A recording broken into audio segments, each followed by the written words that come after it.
আবু দার রাদিয়াল্লাহু তাআলা আনহু বলেন, রাসূল সাল্লাল্লাহু আলাইহি ওয়াসাল্লাম যখন মিরাজ থেকে ফিরে আসেন তখন তাকে প্রশ্ন করা হয়, আপনি আকাশে কি দেখেছেন বা কি শুনেছেন?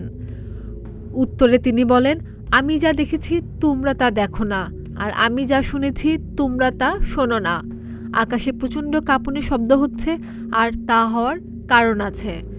আকাশের 4 আঙ্গুল পরিমাণও জায়গা খালি নেই, সবখানি ফেরেশতারা সিজদায় আছেন আর আল্লাহর জিকির করছেন। সম্প্রতি নাসার একটি গবেষণায় উঠে আসে, মহাশূন্যকে নিঃশব্দ ভাবা হলেও আসলে সেখানে প্রতিনিয়ত শব্দ হচ্ছে।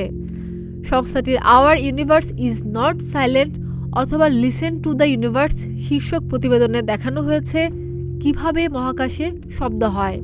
এমনকি নাসার অত্যাধুনিক টেলিস্কোপ ও যন্ত্রপাতির সাহায্যে এসব শব্দ রেকর্ডও করা হয়েছে। গবেষকরা সেই শব্দ শুনে বলছেন যেন বিলিয়ন বিলিয়ন মানুষ একসঙ্গে গান গাইছেন। অথচ শবে মেরাজের রাতে রাসূল সাল্লাল্লাহু আলাইহি ওয়াসাল্লাম বলেছেন, মহাকাশে প্রতিনিয়ত ফেরেশতারা জিকির করছেন।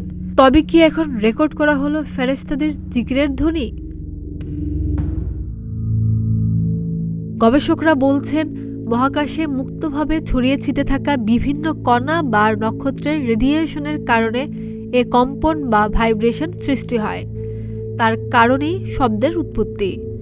শব্দগুলো ইলেকট্রোম্যাগনেটিক ওয়েভ আকারে থাকে, পরে সেগুলোকে শব্দতরঙ্গে রূপান্তর করা হয়।